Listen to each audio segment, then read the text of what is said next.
Steve Langford's here with the headlines from the Howard 100 newsroom, and then we'll get to everything we missed for the last week. And there's a lot of stuff. Caught red-handed.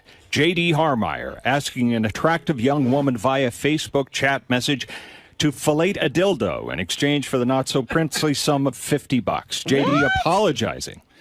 A shame these two couldn't be friends, since the young woman, believe it or not, is a speech-language pathologist. Howard. What is this? Go to Gary page 2. Yeah. In pink. And there's the interview they did with the woman. Oh, my goodness. J.D.? Wait a second, Gary. I'm not understanding this story. I know J.D. likes to pay women for computer sex. Right? He found somebody on Facebook and offered this. So he was just talking to some girl and said, would you fillet a dildo? Like a regular woman, like not a sex worker? Steve? Yes, this is a woman who does videos on the internet about cooking. She's very attractive. J.D. apparently began some sort of online relationship, simply how you doing, like to hang out with you, that kind of stuff. Oh, What's going on with this, J.D.? Now we've got... J.D., it sounds crazy what you're Are you like a perv? Hello? Yes. What is new around here? What happened? Tell me. And how does Howard 100 News find out about this? Because this girl's new boyfriend decided to tell everyone. Okay. So what happened? We were talking. I've sort of been talking with this girl back and forth, like on MySpace, Facebook, or whatever. For how long? I can't even talk. This is the worst thing ever. For how long has this been going on? Well, by the way, this happened like last summer or last April. So anyway, we talked for a while. Yeah. The internet is not for you, I don't think. No, it's not. And Tell me what basically, talking to people and girls just doesn't work. Whatever. How do you make the leap to would you suck a dildo for $50? Not suck, late. Well, is same that? thing. That's Yeah. sucking. That's Lange for language. Go ahead. Oh, you. Would you rather play the report, Gary? What is this, Gary? I'm having trouble understanding JD and what he's saying. I don't know what he's... How about three? Yeah. I don't know what he's saying either. What are you saying, JD? Yeah, you could play the report. Well, why did you just walk in? I was in the middle of finding out what JD was Well, saying. because I was going to tell you something about JD. Well, then tell me. Okay, so the guys are telling me that they think JD has gone to a very, very odd place. Okay. And they said that the odd place that JD has gone to is he no longer will talk to a woman in any way unless he can fuck her. But I don't mean like he doesn't even want to have conversation. They were saying that there's a girl here. She's on, I think she's on Superfan Roundtable. Okay. They're friendly. She likes him. They sort of. I was fucking joking around with. Oh my god. They started conversing, and she's like, "Hey, you want to hang out?" He's like, "Are we gonna fuck?" And she said, "No." And he's like, "Then I'm not interested." No. Like it's gotten to that point. No. Can I just tell you something, JD? Most women, when you say, "Are we gonna fuck?" I know. That's why I put. In other words, it's not like the strip club where you go, "Hey, are we gonna fuck?" It's either a yes or a no. It's like some women need to get to know you a little bit and kind of hang with you, and then they feel romantic with you. You know, it's not always right away. I mean, I know you're a stud. Are you sure if they hang with him, they're going to feel romantic? Yeah, you gotta put in some time talking. I know. You're going to a very dark place. Look, you're talking to him in a very fatherly manner. Robin. I think you should be talking to him like a probation officer. No, let me talk to JD the way I He talk to him. sounds ridiculously close to committing crimes. Like, Robin, what the hell? Can I tell you something? Because I heard you were at Rick's the other night, and you got really pissed off at some stripper who wouldn't give you her number. Does that sound accurate to you? No, I've had her number. It's a whole... What I'm saying. What is going on? It's like an intervention, JD. That's what's going on. No, it's not an intervention. People are putting shit out of context. But that's what happens when people... Okay, but go ahead. At an intervention, the person who's being talked to never sees the problem. Okay. Let me understand what's going on here. So you were on Facebook a year ago with this chick, and what happened? Well, we conversed back and forth a little bit, and we decided to chat on the camera for one time. Okay. And, you know, nothing really happened, but we were talking, and it got to, like, the history of me, of how I use webcams or whatever, because she's a fan of the show. Right. And I've told her, you know, I've paid girls to fillet dildos. And I was sort of trying to be whatever. I told her I would pay her. But did she give you any indication she was interested in No, that? but I didn't push it or anything. I didn't expect it. But would you In want... other words, you were kidding around with her. You said to her, let me understand. Can I speak for a second? It sounds to me, the girl's a fan of the show. She knows that you are into this kind of thing. And as you're talking and stuff, you go, hey, I'd pay you to do that. Is that correct? Yeah, something like that. Okay. I don't remember exactly, but yes. All right. So now I understand it in some context, but what I'm saying to you is because you are on a show that's high profile and stuff, all this shit's always going to come out. Chicks are always going to report this stuff. Look, Well, what probably happened to her is then she got a boyfriend. She was like, oh, I had a conversation with JD once That's on the exactly Howard what Stern happened. show. Showed it to the boyfriend, and he goes, oh. the boyfriend decided to pimp her out for the news. So, what am I going to do?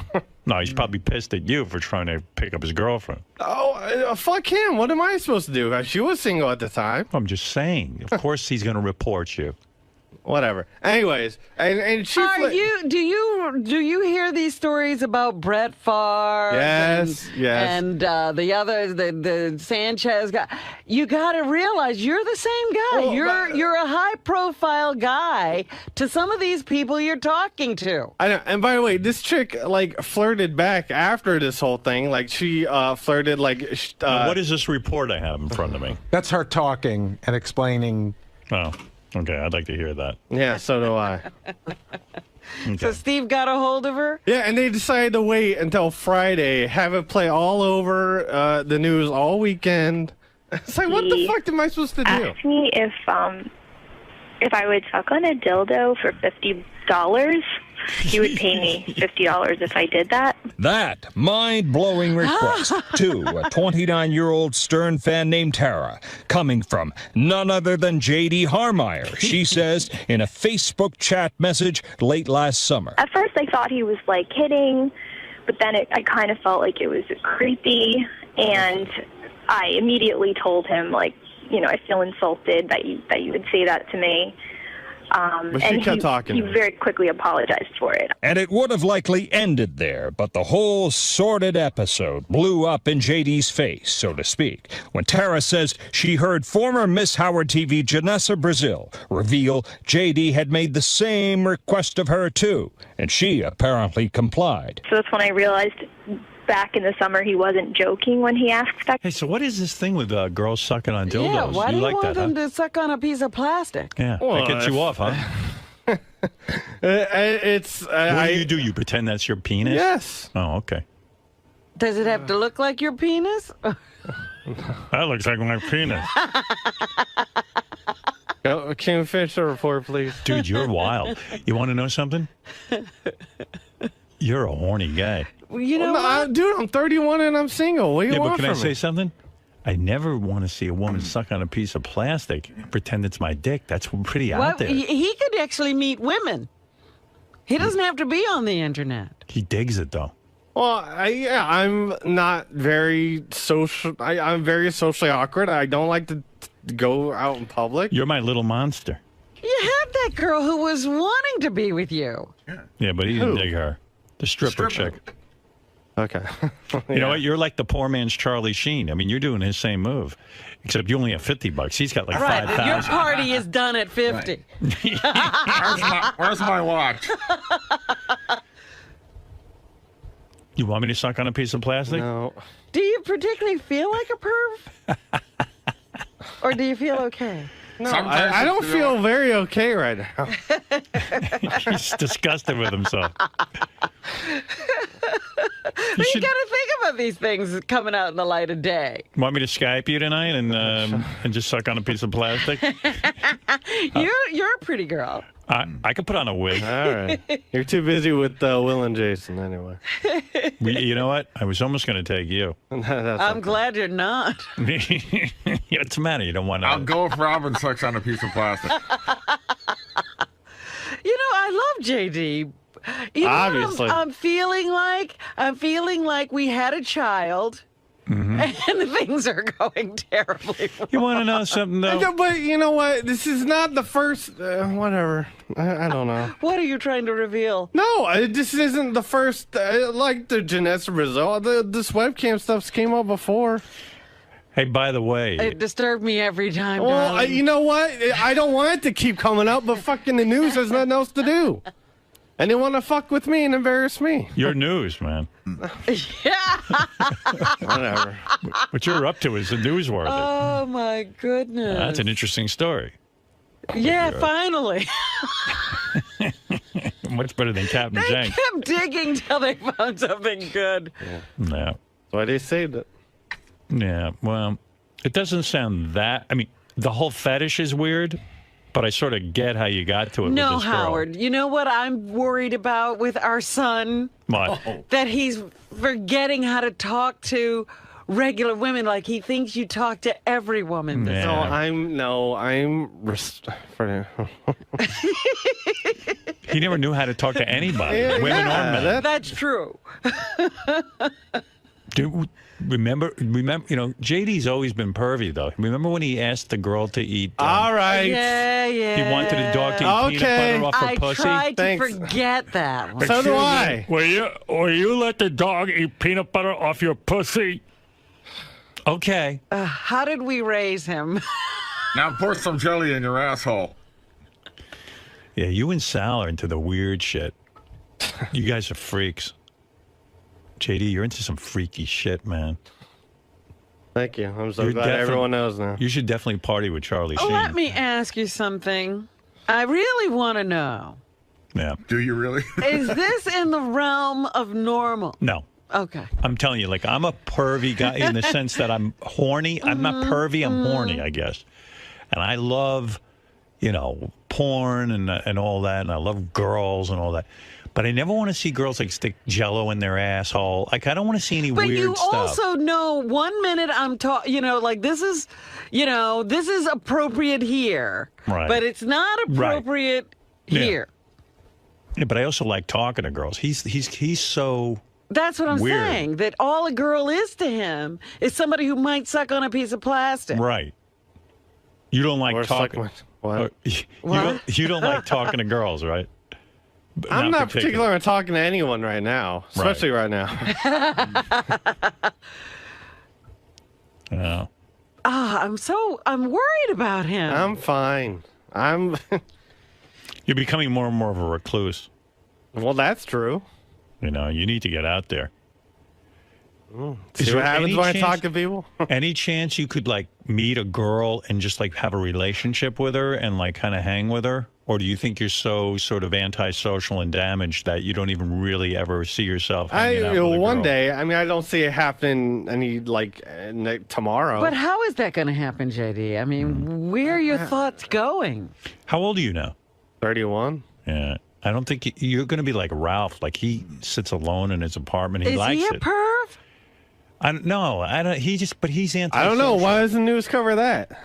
Can you cover Ralph, please? Yes, please. Cover someone else but me, for Christ's sake. JD, is there any chance you could stand still? Yeah. No. He's rocking back and forth. I'm very worried about him. In other words, you're never going to be like with a chick one-on-one and like have a whole long-term relationship. I don't and, know. Like talk to her and stuff. Not at this moment, no. Not right now. Right. No, but what he's asking is, do you see yourself wanting to be friendly and connected and not just have women as sexual objects? No. I don't know. Yes, Marianne. Howard, welcome back. JD, you're acting like one of these stupid senators or Brett Favre. You know it's going to get out there, and you are kinky. I mean, they'd expect Howard to do shit like that, and you're doing this stupid shit, and this job went to your head, and I try to like you, but you're a weirdo. You're absolutely out of control. Hey, would you do me a favor, Marianne? Yes. Would you go on Skype and suck on a dildo for him? I'll pay you $75. Because he needs someone that'll do this on a regular basis that's safe and won't report on him. But it's getting stupid, Howard. He's acting like he's doing this all the time, and you know what, Howard? Even You won't do it for him? No. If I even say hello to him, he won't even speak to me like I'm a nut job. I don't know you, and you are a weirdo. Like, I won't Facebook Marion or tweet it with her. Yeah, because I don't know you. You want to let girls suck on plastic dicks? There's something wrong with you. Okay. That's why your mother went to Hawaii. She got You go out. fuck yourself, too. Wow, JD. Fuck her. She wants to talk shit. I'll talk shit right back. She's trying to help. No. Okay, that's why she wants to By the insult way, my JD mom. made a special appearance on Celebrity Superfan Roundtable. Did he? Yeah, it was really good. It was kind of fun. By the way, thank you to all the celebrities who participated I in was so that. upset that I tried to hear it, and I had XM in the stupid rental car. Not serious. Well, anyway, I did hear it. And first of all, Natalie Maines, I'd love for her to do an hour or 2 hours on a Sunday night every once in a while, just do a show on her own. She's great. Jeff Probst's fantastic. I think Jeff should get the Regis job if that's what he wants. That's what you're doing now, lobbying Yeah. him for him to be Regis? He's terrific on the air. He's really, really good. He knows how to keep things moving. He's right. Am I right, Steve? Yeah, big time. There was a bunch of new people on there that I had never heard from before. That guy Fred from Saturday Night Live was good. You had Rosie O'Donnell called in, was terrific. Really? Yeah, she was great. Also, the guy from, is that Old Spice? The Old Spice commercial. Isaiah Mustafa. Isaiah was great. He was very open, talking about banging chicks. And, Really? yeah. And Matthew Berry. Matthew Berry. He's from what? ESPN. He's a ESPN. fantasy sports guy. Dan Patrick. Who else was there, JD? The lead singer of something. I forget his name. Rob Thomas. Yeah, he was. Rob Thomas was terrific. I mean, it was a great panel. Rob wouldn't suck a dildo for you, so you're All right, a lead singer or something. What are you doing? I'm so thank God the news is still here. Thank God. And JD came in, made a special What appearance. did JD do? He was just like, he's like Frankenstein. He was so angry. He was like, What was he angry? What I was he wasn't saying? angry then. Somebody was giving you some shit, weren't they? I just heard I think Dan Patrick said something about you, but I think the discussion at that point was if you had to get rid of someone on the show, who would you get rid of? And I That think favorite question. Dan was kind of like, I'm not really that big a fan of JD. And then JD came in and go, so it's something like, Dan's got an announcer's voice. He's like, blah, blah, blah, blah, blah. And then you hear, Like, it's like, this is what it sounds like.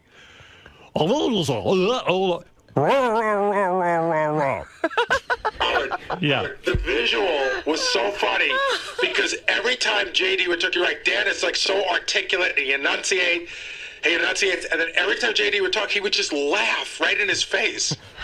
Dan was fascinated that JD couldn't get out one sentence. He really couldn't believe it. But anyway, JD, all right. Do you need to have a private discussion with JD? No. He's not ready for that yet? No. He's You're all right. willing to let this go further? Yeah, I'm a very permissive guy. I don't want it to go any more farther. You're continuing your activity. You just don't want to be reported on. Well, that. Thank God for them. Maybe that's keeping you in line. Oh, yeah. What'd you do last week? Did you connect with Janessa and have her beat off for you, No. or beat you off? I don't think I haven't talked to her since then. You know like what it texting. is? Are you upset with her? No, I'm not upset with her. I'm more upset at the person that told Will about the situation. But why can't you continue your relationship with her? It costs money. Is that it? Yeah, what do you pay her again for I don't one want session? It's like $150. No, I'm not rich. It's $100, right? No.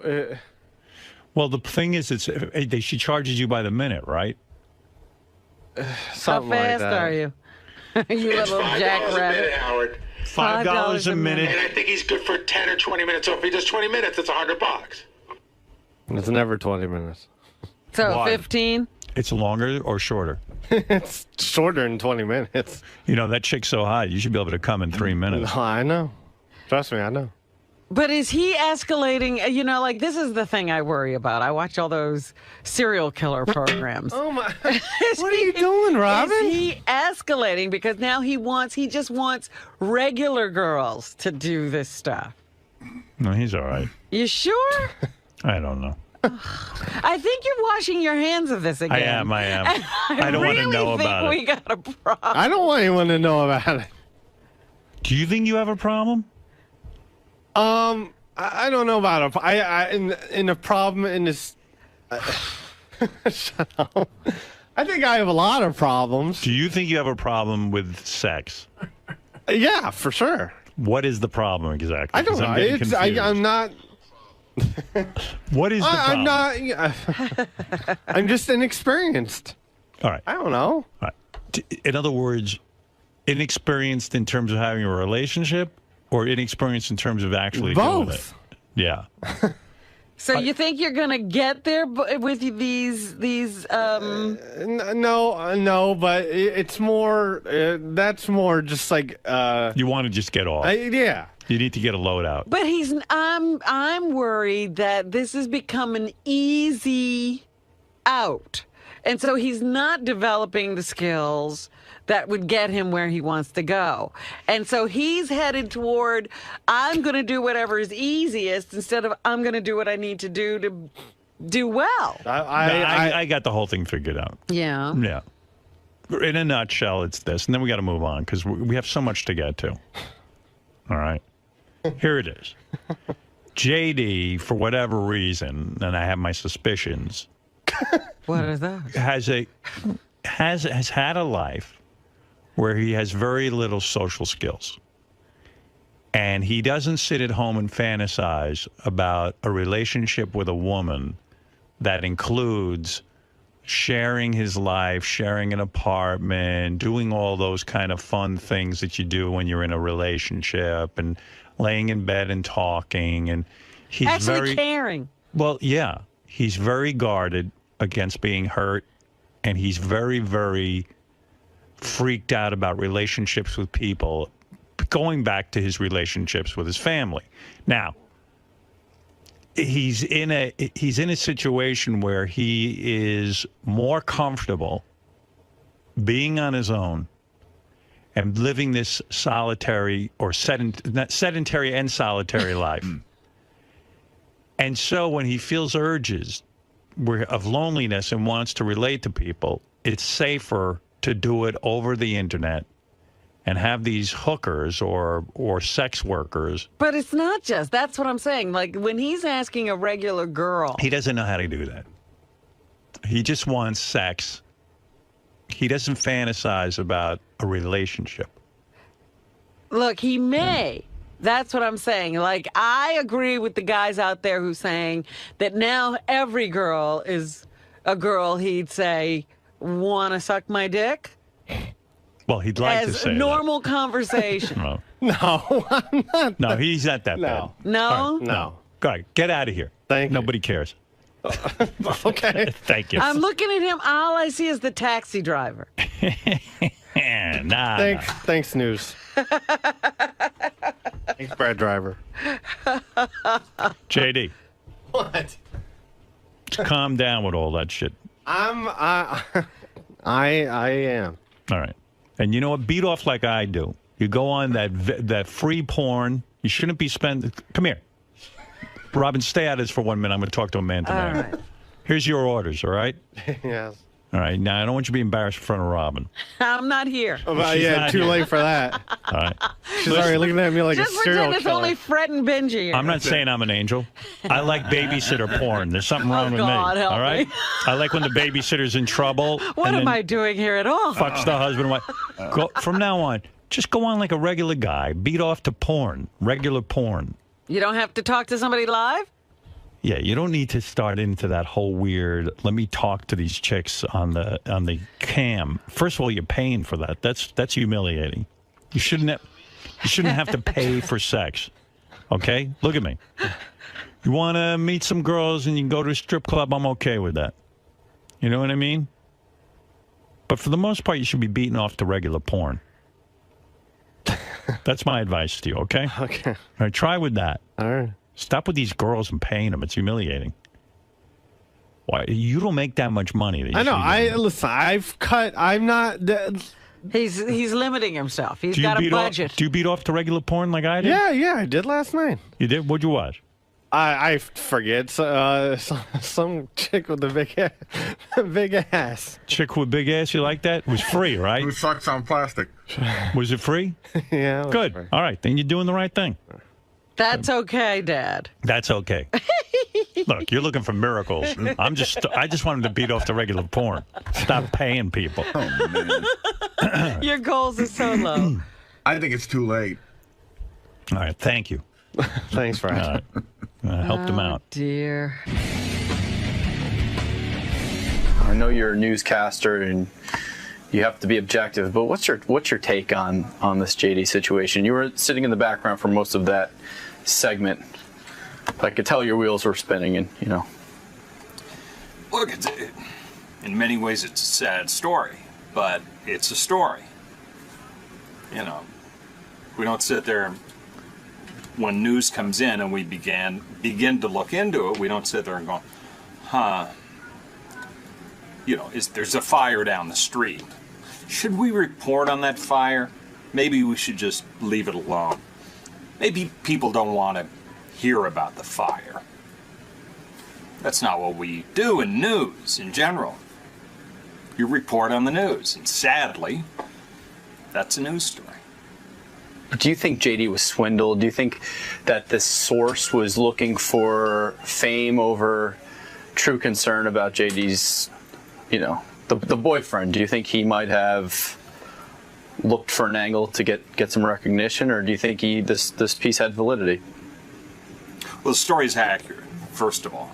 JD admits it's accurate. Secondly, there was really a long, complicated chain of events in terms of how we found out about the story. It's not like the woman, when it happened last year, called Howard 100 News immediately and said, look, you got to do this story. She didn't do anything about the story when it happened until she heard a similar event a couple of weeks ago on the Stern Show with JD, and she mentioned something to her boyfriend at that point. She said, hey, can you believe this? Last year, same sort of idea came up from JD to me on Facebook. So I don't think anybody was running around trying to get JD on this. Now, from your standpoint, do you think JD has a real problem? Does he need an intervention? That's sort of beyond my pay grade, really. I just report the news. I don't know a lot about JD, but you know, the people have told me that, you know, in the internet age, people tend to get carried away on the internet more than they would have in the past. So it appears that you can get caught with that kind of stuff online. You know, if you don't want to get caught, you probably shouldn't get involved. Yes. JD. Yes. Did Howard's advice hit home with you? Did his analysis of, you know, why you turn to and view women this way, was it accurate? Yeah.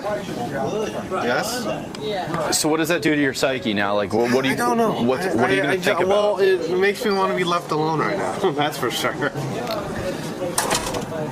Now you're obviously pissed at this girl or her boyfriend for. I'm just not, you know. You view it as like a 15 minutes of fame type of situation?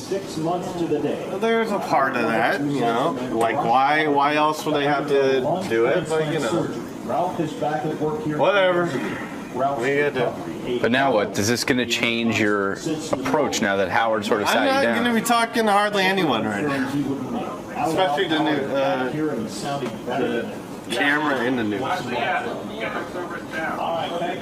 But will this result in a complete revamping of your mentality and your approach to relationships and things Howard was getting at, that you know, searching for a deeper connection? I don't know. I'm trying. So, Robin. Yes. Well, Howard sort of tried to pass the buck on this whole JD issue. Well, I don't know if there's a buck to be passed, but I think he was sort of treating it lightly. And you seemed overly concerned. Like you said, you mentioned you wanted to have sort of a one-on-one with him. No, I'm afraid of him now. It's as if I'm like, Howard, maybe you want to have a one-on-one with JD. I think the whole time he'll be imagining me sucking his cock. I don't think he'll be listening. But there's genuine concern about his future, about his state of mind, about the way he views women. And yes, I'm very concerned. But, you know, people can come out of this. I remember having the same feeling about Richard Christie, and I just got his wedding invitation in the mail. So I suppose maybe this is a phase, maybe that JD is going through. I hope that's the case, and I hope it doesn't go any further than it has. so do you think he needs a girlfriend? He needs someone... No, he doesn't need a girlfriend. He needs a life. You know, he needs to get out of his apartment. He needs to start interacting with people, having friends, you know, any kind of social relationship would help JD, I think, at this point. So that's what I'm saying, that he needs to start inviting people into his world, broadening his scope. I think anytime he needs interaction, he just goes to the internet. And he doesn't have real friends. He doesn't have, you know, real relationships. And these girls that he talks to, they just want money. And it's a whole, you know, like you can get a very skewed, very, very sad view of life and other people depending on what you see all the time. But now he's lived over 30 years under the same sort of mentality. This... Well, I don't know if it's been going on for 30 years. Well, he did have a college education. He did do something before he came to the Howard Stern show. Maybe for the last 10 years, he's been going down this road. So how does one break the cycle? How do you get rid of these feelings and change it up? Like, JD seems so stubborn, and how can we do this? How can we help this guy? Maybe you should talk to Richard Christie. You know, because I do believe that Richard Christie made the same journey. He wasn't interested in talking to women. He had this, you know, exaggerated idea of what every woman should look like and be willing to do based on his love of pornography. And he was totally addicted to it. He used to set up his own dates with films, for God's sake, on the weekend. And now look at him. He's just a great guy who's gonna have a wife and kids. At least I hope. I mean, I hope he's not covering up. Well, he's out of the storage locker and he's not having masturbation dates with himself. Right, with he's a glass into of his wine. music, he has friends, he socializes, he has other interests. I think he's really changed his life. So there is hope for this young Jamie, also known as JD. If he starts to do different things, I think he's at the point where he could go either way. He could become Jeff the Vomit guy, or he could become Richard Christie. I hope he's becoming Richard Christie. Me too. That's a terrible crossroads to go the other way. Like the Janessa result, this webcam stuff came up before. Hey, by the way, It disturbed me every time. Well, you know what? I don't want it to keep coming up, but fucking the news has nothing else to do. And they want to fuck with me and embarrass me. your news, man. Whatever. What you're up to is newsworthy. Oh my goodness. That's an interesting story. Yeah, finally. Much better than Captain They Jenks. kept digging till they found something good. Yeah. That's why they saved it. Yeah. Well, it doesn't sound that. I mean, the whole fetish is weird, but I sort of get how you got to it. No, with this girl. Howard. You know what I'm worried about with our son? What? That he's forgetting how to talk to regular women. Like he thinks you talk to every woman. Yeah.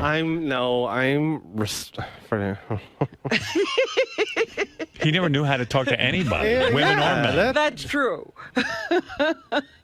Dude, remember, you know, JD's always been pervy, though. Remember when he asked the girl to eat? All right. Yeah. He wanted a dog to eat peanut butter off her pussy? I tried to forget that one. So do I. Will you let the dog eat peanut butter off your pussy? Okay. How did we raise him? Now pour some jelly in your asshole. Yeah, you and Sal are into the weird shit. You guys are freaks. JD, you're into some freaky shit, man.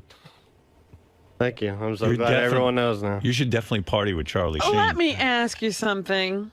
I really want to know. Yeah. Do you really? Is this in the realm of normal? No. Okay. I'm telling you, like, I'm a pervy guy in the sense that I'm horny. I'm not pervy, I'm horny, I guess. And I love, you know, porn and all that, and I love girls and all that.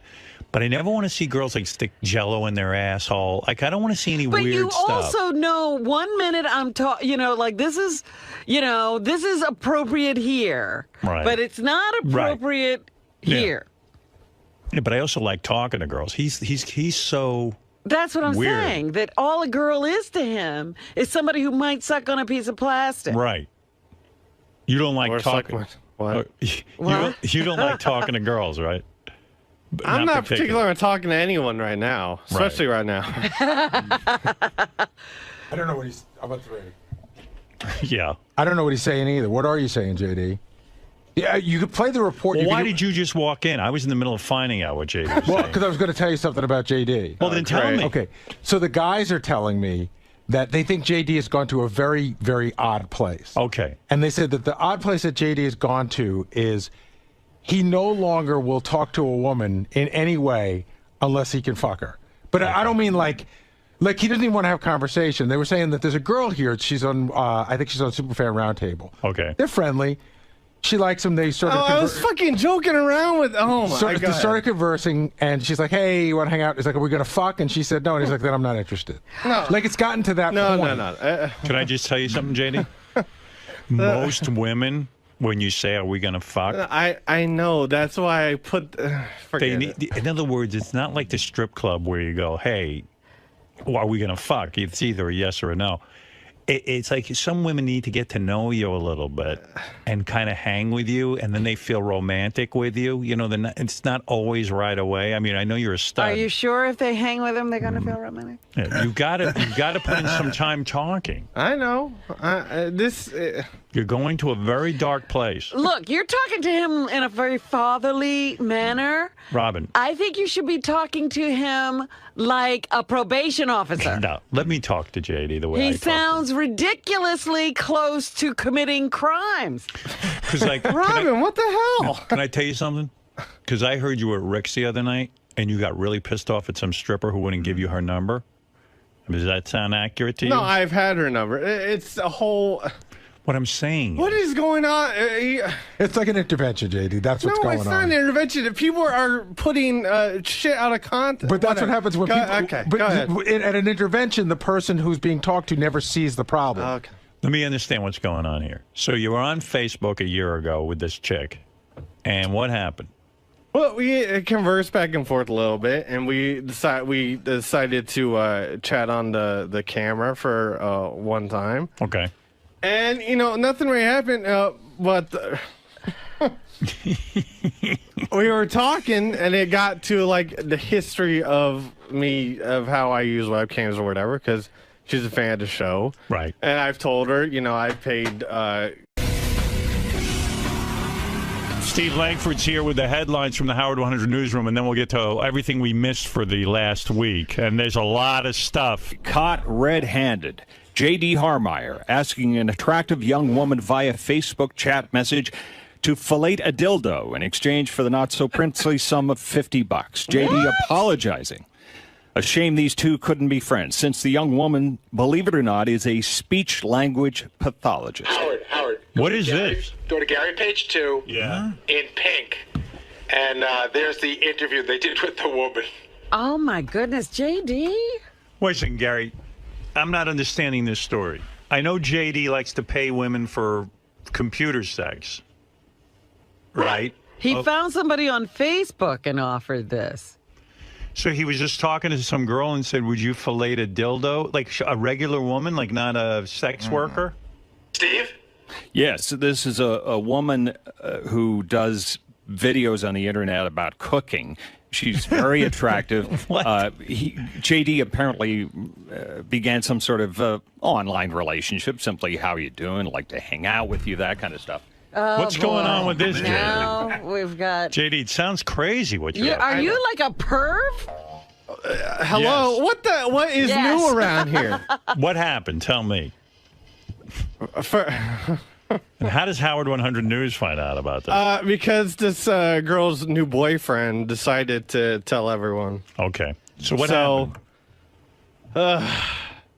We were talking. I've sort of been talking with this girl back and forth, like on MySpace, Facebook, or whatever. For how long? I can't even talk. This is the worst thing ever.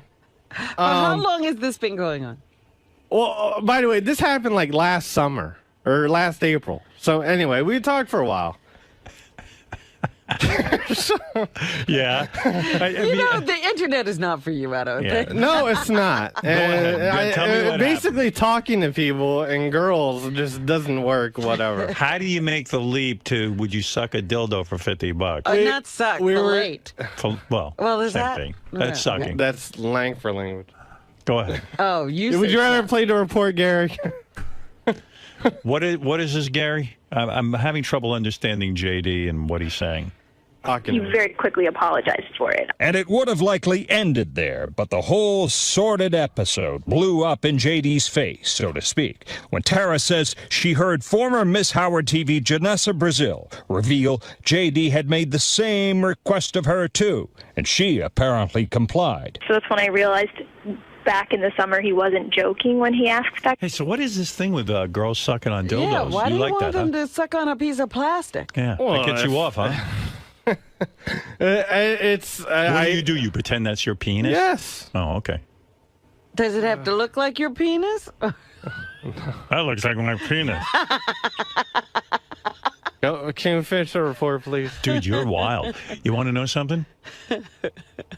You're a horny guy. You know what? Dude, I'm 31 and I'm single. What do you want but can from I me? say something? I never want to see a woman suck on a piece of plastic, pretend it's my dick. That's pretty out there. He could actually meet women. He doesn't have to be on the internet. He digs it, though. Well, I'm not very social. I'm very socially awkward. I don't like to go out in public. You're my little monster. You had that girl who was wanting to be with you. Yeah, but he didn't dig her. The stripper chick. Okay. You know what? You're like the poor man's Charlie Sheen. I mean, you're doing his same move, except you only have $50. He's got like Right, but your 5,000. party is done at 50. Where's my watch? You want me to suck on a piece of plastic? No. Do you particularly feel like a perv? Or do you feel okay? No, I don't feel very okay right now. He's disgusted with himself. You got to think about these things coming out in the light of day. Want me to Skype you tonight and just suck on a piece of plastic? You're a pretty girl. I could put on a wig. All right. You're too busy with Will and Jason anyway. You know what? I was almost going to take you. I'm glad you're not. What's the matter? You don't want to... I'll go if Robin sucks on a piece of plastic. You know, I love JD. You know, obviously. I'm feeling like we had a child. Mm-hmm. And things are going terribly wrong. You want to know something, though? But you know what? This is not the first... whatever. I don't know. What are you trying to reveal? No, this isn't the first girls to fillet dildos. And I was sort of trying to be whatever. I told her I would pay her. But did she give you any indication she was interested in No, that? but I didn't. I didn't push it or any. I didn't expect it. But would you In want... other words, you were kidding around with her. You said to her... Let me understand. Can I speak for a second? Go ahead. It sounds to me, the girl's a fan of the show. She knows that you are into this kind of thing. And as you're talking and stuff, you go, hey, I'd pay you to do that. Is that correct? Yeah, something like that. Okay. I don't remember exactly, but yes. All right. So now I understand it in some context, but what I'm saying to you is because you are on a show that's high profile and stuff, all this shit's always going to come out. Chicks are always going to report this stuff. Well, what probably happened to her is then she got a boyfriend. She was like, oh, I had a conversation with JD once That's on exactly the what Howard Stern happened. show. Showed it to the boyfriend, and he goes, oh. The boyfriend decided to pimp her out for the news. So, what am I going to do? No, he's probably pissed at you for trying to pick up his girlfriend. Oh, fuck him. What am I supposed to do? She was single at the time. I'm just saying. Of course he's going to report you. Whatever. Anyways, and she. Do you hear these stories about Brett Favre? Yes, yes. And the other, the Sanchez guy. You got to realize you're the same guy. You're a high profile guy to some of these people you're talking to. I know. And by the way, this chick flirted back after this whole thing. Like she flirted what is this report I have in front of me? That's her talking and explaining. Oh. Okay, I'd like to hear that. Yeah, so do I. Okay. So Steve got a hold of her? Yeah, and they decided to wait until Friday, have it play all over the news all weekend. It's like, what the fuck am I supposed to do? Asked me if I would suck on a dildo for $50. He would pay me $50 if I did that. That mind-blowing request to a 29-year-old Stern fan named Tara, coming from none other than J.D. 𝗻𝗄𝗻, she says in a Facebook chat message late last summer. At first I thought he was kidding, but then I kind of felt like it was creepy, and I immediately told him I feel insulted that you would say that to me.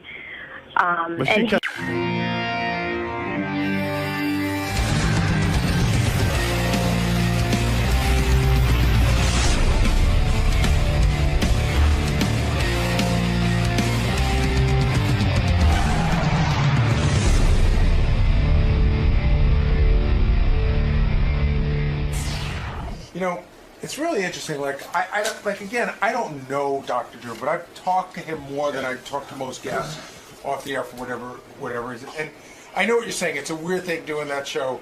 He does really seem like a nice guy. And I've never gotten any impression from him that he's I'm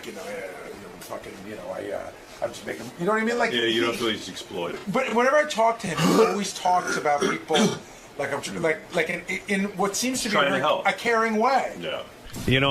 Dr. Drew, your boyfriend is here, Robin. And well, I can't wait to see him. Yeah. Well, it's a good thing he's here today. I want to talk to him about Michael Jackson because I have a point of view on this. There he is, Dr. Drew 𝗵𝗻. Look at this guy. Wearing the jeans, casual look. Very nice. You look good. Ready for my beating from Robin? Well, we'll get to that. I'm not going to beat you. Stop it. I'm looking at the front page of the paper. Actually, I didn't get a chance to talk about this today. Michael Jackson. He was a mess, addicted to medication. Tour bosses drove him to early grave. I was wondering what you thought of this lawsuit that the Jackson family is having against. I think the company's called AEG. AEG, yeah. Yeah. What do you think of that? Are they really responsible? He's the addict. Yeah, but the people like Michael Jackson are surrounded by people that allow them to progress in their illness to the point they die. Right. And it's an interesting question. To what extent are they responsible for that? Right? Because I have a great feeling about personal responsibility. Yeah. At the end of the day, Michael Jackson is a grown man. Yeah. And he decided he needed money because he had squandered a lot of money, and he had to go back on tour. He decided on AEG's offer. They put up a lot of cash for him to go out there. Yes, they demanded he go work for it. Yes. It's like, I was sick, and I had to go work on America's Got Talent. What's that show called? Yeah, I didn't go to NBC and say, I'm sick, I can't do I showed up. They didn't have to go prescribe a doctor for me. Right. I take personal responsibility. I'm not a child. But you're not. you don't have mental illness. You know what I mean? These are really severe mental illness issues. I mean, he died of his mental illness. He died of addiction. And I agree with you. Listen, what I always say is people aren't responsible for their illness. They're responsible for their recovery. But can't the Jackson family take responsibility? But if they couldn't get Michael Jackson under control, why should AEG be able to? Listen, I'm not saying they should. It's just an interesting question. You know, it's another piece of his story is 𝗦𝗵cie𝘄𝗿𝗱. I'm sure you've spoken to him over the years. He saw the addiction, went to Michael. They were in Arizona, I think he said, as some sort of detox, nonsense. I mean, like cleansing nonsense, rather. Sorry, Robin, about that. Well, it's not nonsense. You're going to quote 𝗦𝗵cie𝘄𝗿𝗱 now. No, but if the guy is seriously addicted to drugs, cleansing might be nice, but he does need psychological counseling. Colonics aren't going to do much for him. I'm just saying he needs. Well, colonics don't help mental illness either, right? Right. That's right.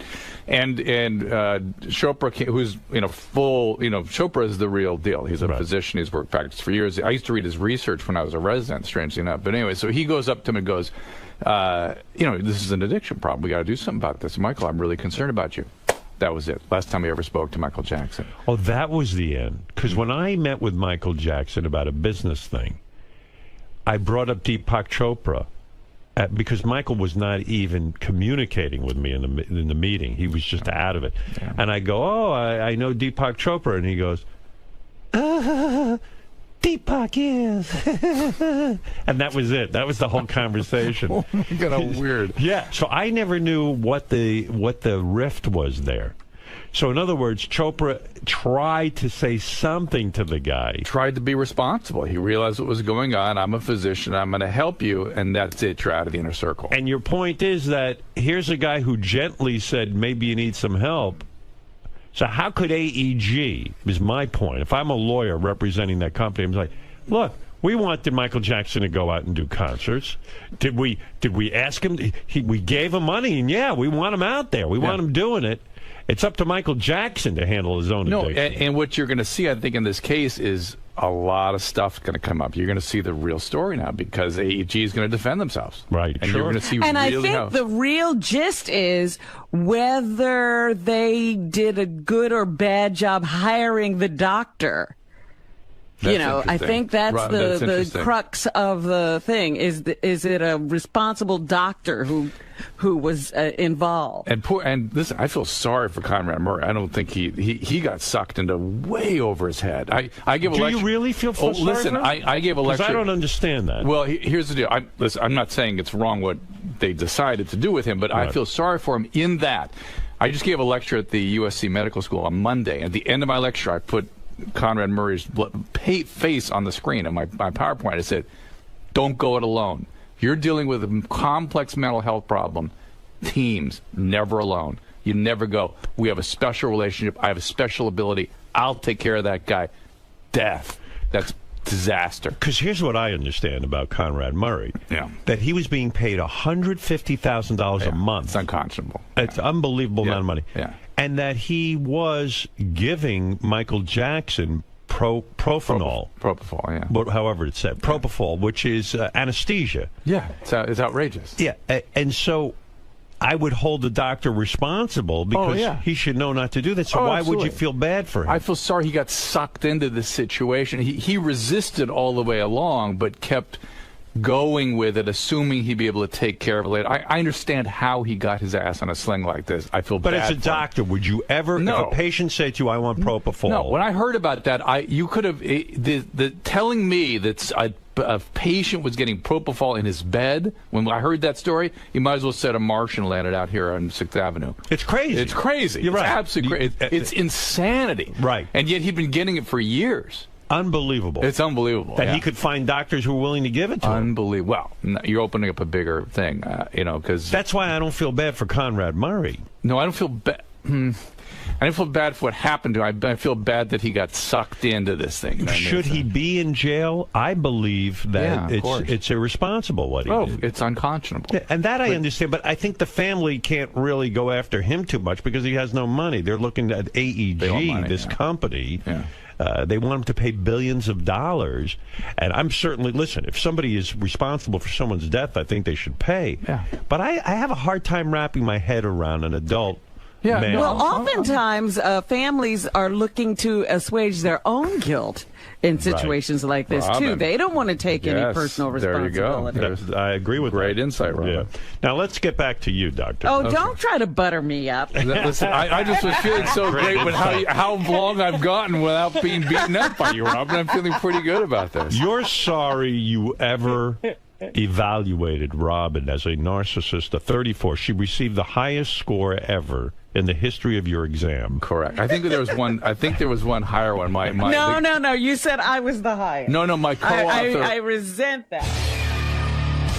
What you discovered in your research was that Robin was not only the biggest narcissist on our show, but the biggest narcissist that you found in any celebrity. Get out of here. Yeah. She was the worst case of any narcissism you'd ever seen. I'd believe that. I don't know about worst case, but she is the winner. The co-author, who's actually the guy that gave you the test and appeared on the show, if you remember this, he's a professor at SC Business School. And he told me the other day he administered somebody else got a higher score. I forget who it was, but you would no longer hold the honor. I'm sorry, Robin. I won't publish. I won't tell anybody. Right. But you're sorry you ever even started in with her. Absolutely. Because, Robin, and you say that Robin has been a big critic of yours. Yeah. She gave it to you pretty good after the death of 𝗦𝗵cie. She came out on the air and I couldn't believe listen. I couldn't listen to it. You couldn't. You were upset. Yeah. But I don't know. I have had a problem from day one with the show. It is not about the deaths of these people necessarily. It just adds to it. I've had a problem from the very beginning. And you just made my argument when you said a lot of this has to do with mental illness. Well, and this is the interesting thing. I thought about that when I was thinking about coming up here, and I think Robin thinks I invented the show. And I didn't say you invented but listen, the show. You're participating in the show. No, I did and participate. You are a doctor. Yep. I don't feel that way so much. I'm torn in a way. Sometimes I feel like, addiction and recovery shouldn't be on TV. And then sometimes I think, if it's on TV and people watch it, maybe they'd be less threatened and go and get help. Yes. And now that, why? But Robin, listen, why can we have shows about, listen, I spend my whole life... I don't like any of them. I'm trying to reduce stigma about mental illness. Why? And listen, why do the constant refrain is, why do we treat illnesses below the neck different than those above the neck? Why do brain illnesses different? They shouldn't be. So we have shows about surgery and emergency rooms and everything else. But no, mental illness, we can't do that. We cannot do that. That sustains the stigma. Now, people don't want to do it. Fine, I totally get that. But when people believe you're reducing the stigma? Robin, when I was running a treatment center, we would have people come in all the time. Really almost every day. And we didn't advertise where we had our center.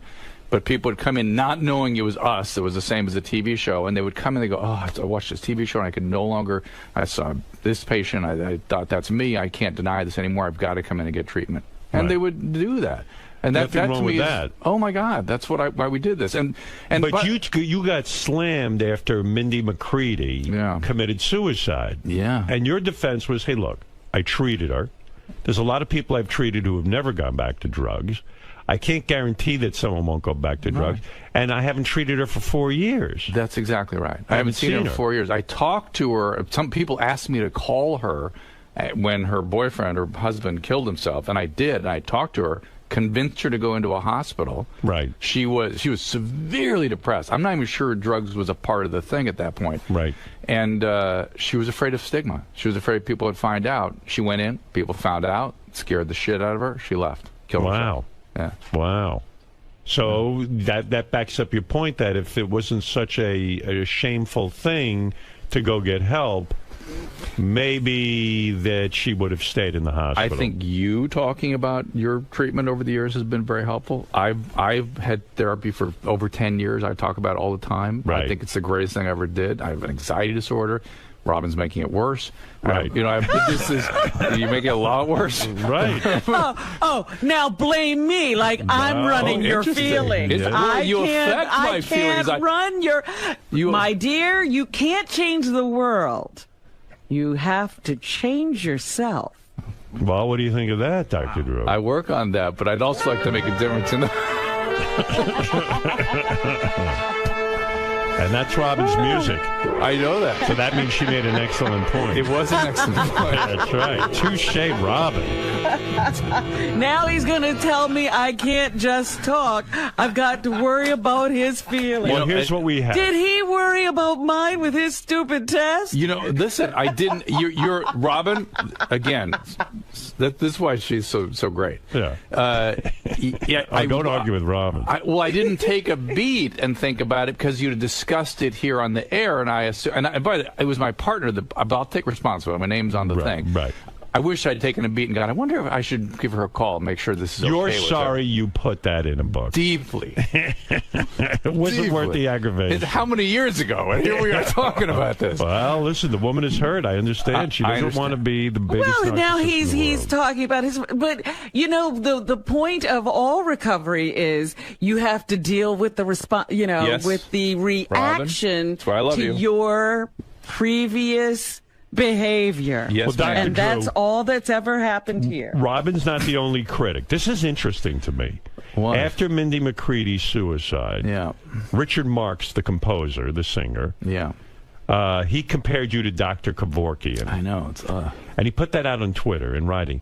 But interestingly, after he put it out, he then took it down. Yeah. He deleted his He was comment. afraid I was going to do something, or you know what I mean? I think. I don't scared know. What do you think? I think He didn't do that unprompted? No. Listen. I hate Twitter. I hate all that stuff. It feels. You can't imagine how it feels when you go out. When you're out there trying to help people, and you take. I know I'm taking risk with my profession and my sort of how I'm perceived by people. I understand that, but I think it's worth the risk. And then when people don't understand and attack, right, it is painful. Because I think you have a really good heart. And I think you really do care. I think if we were to open up your head... I think you don't know him. I think that Dr. Drew actually cares about helping people. You don't know that for a fact. You think you... I feel that way about him. Thank you. I do. I appreciate that. Robin does not, and I don't know what to do about it. It's not much she I can feels do. that the show... I am willing to say I don't know. Okay. I'll take that. The show gives me a chance. The show.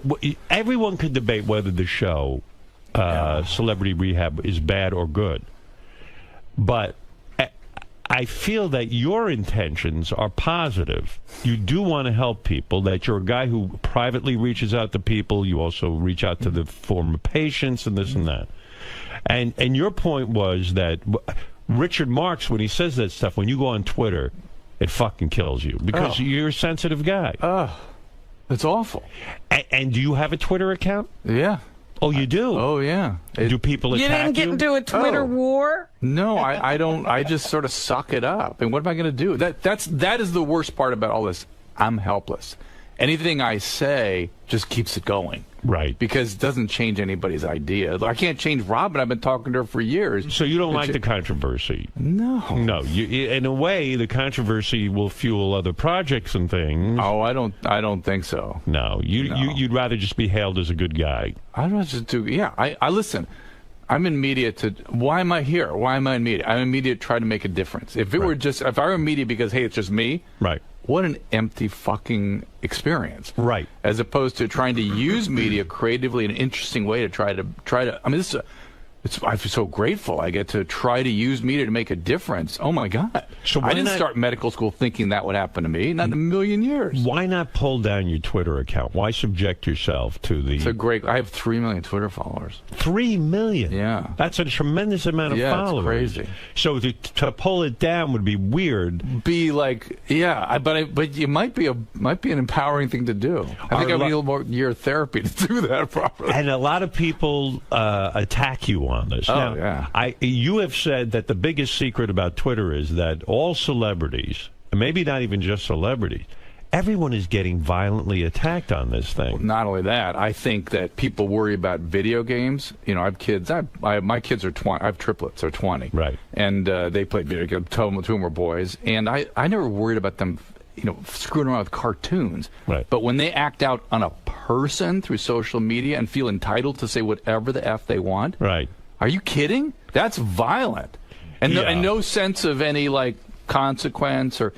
Notice I'm trying to get through to Robin about this right now. This is hurting me. It's I have never tweeted about you. No, thank you for that. I appreciate that too. But you just slam him on the radio. I say it right here. I wish I didn't have so much admiration and respect for Robin. Then it wouldn't hurt quite so much. Right. Is there any? How could you convince Robin to come over to your team and really? I don't know. I don't think it's possible. Maybe not. Robin, right? Am I right? Look, again, you know, there are, you know, at times Gary has come in here and says Robin hates Dr. Drew, and that is not the case at all.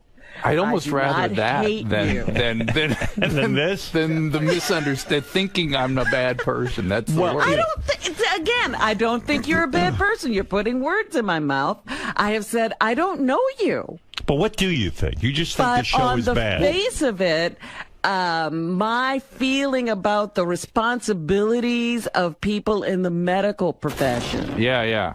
I was just going to have that conversation with you because you were a nurse, right? Yes. And were you RN or LVN? What was your RN? RN. So how dare you? When you I don't know. She was a major in the Air Force. No, and she's right. That's a huge difference. I mean, RN really shoulders the responsibilities. They absolutely do. And so this is something she feels deeply, and probably other physicians feel that way too. We shouldn't be in the media. But if we don't go, not that you shouldn't be in the media.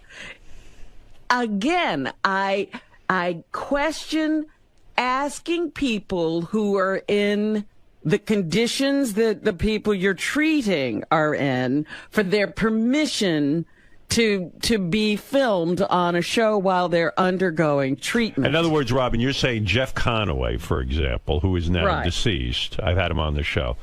Jeff Conaway, who is a great radio guest, great on your show. Great guy. But he was out of his fucking mind. I mean, he was dying. He was dying and all this. You're saying that perhaps if you hadn't put him on the show, no, I don't say that at all. I say that he's not capable of making a responsible decision about what this is going to do to him, and he's not capable. He's looking at it, a lot of people are looking at it as career advancement. And so, but you're raising an interesting point is, can anybody with addiction render consent for anything? Right. So can they consent to be hospitalized? They consent. I mean, this is a conversation. And this is the point, that it shouldn't be done with this. You're going to be on TV, and everybody will see you. But what if Drew had saved his life, and the only thing motivating this guy to go in rehab was television, was make money and be on TV? That's right. And my point is, I don't care what's motivating them. If I get my hands on them, I can make a difference with them. And what's interesting, and I did not know. But it can also have adverse effects. So, you know, it depends on the person, and I don't know that evaluation is being made. And the other thing is, pretty much all the patients we treated felt like it was an important experience for them, like a good experience. They didn't realize, I didn't know that was going to happen. In other words, all the deaths are always pointed out, and not the people who succeed. Like Heidi Fleiss said, she came out and said, hey, Dr. Drew's great. He really helped me with my addiction problem. Yeah. I'm trying to think. Sizemore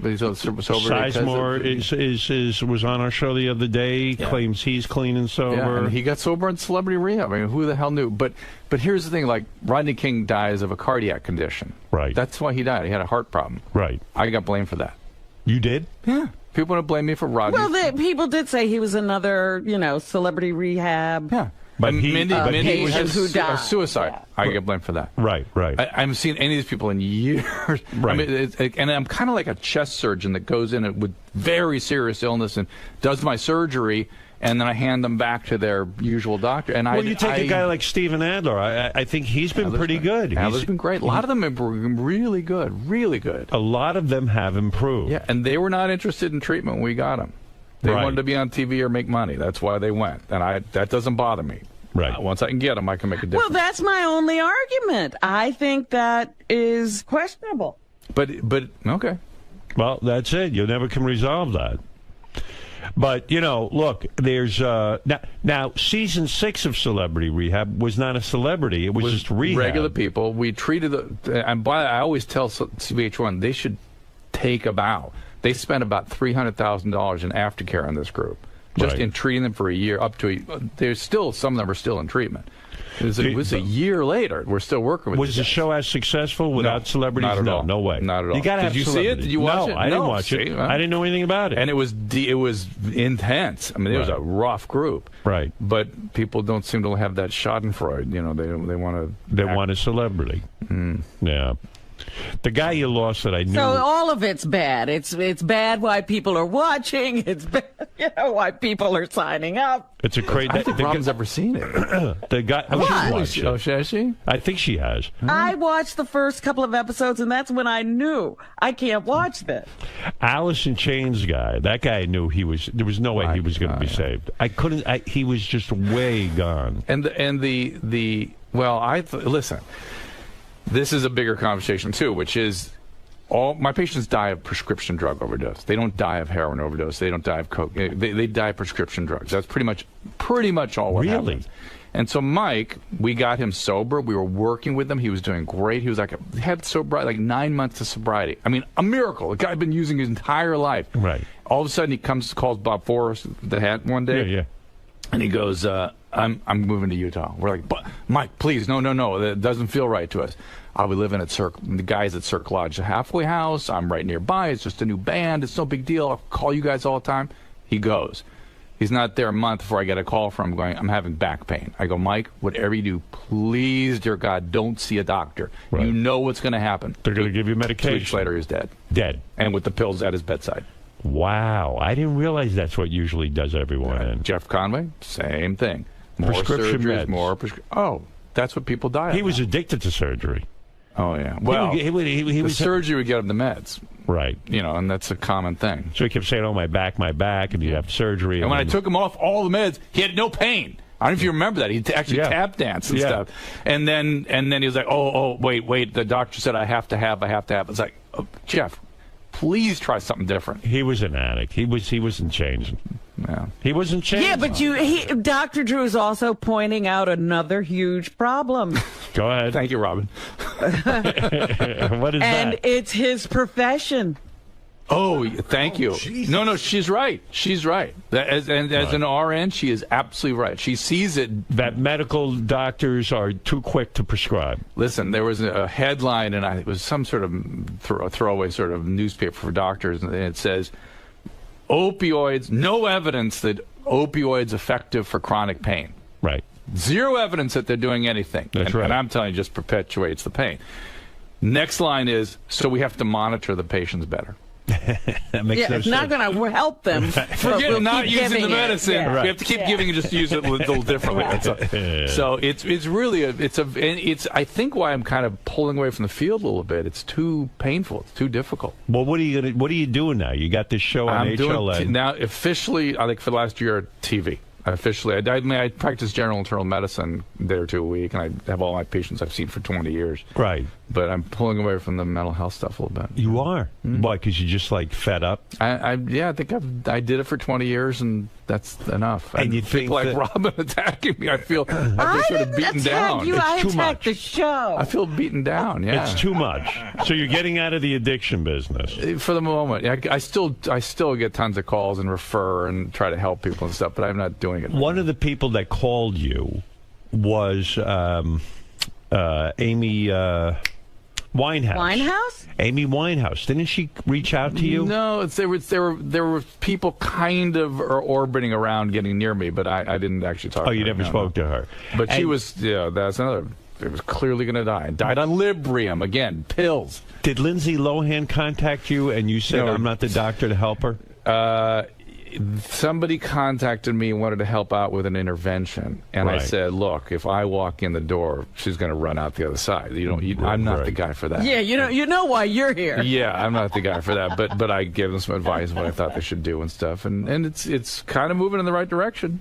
Yeah. Well, she's being court ordered. I think tomorrow or Thursday or something. She's going to treatment. She's going to treatment. Yeah. Good. I mean, and I've read the sort of the court order, and it is that she has to spend at least 6 months and can only be released by the medical director, and they're not going to release her in 6 months. No way. So the reason that you wouldn't have been good to help her is because you were on television, and she would have just run away from you. She's another one like Robin that takes aim at me and thinks I'm like trying to hurt her or something.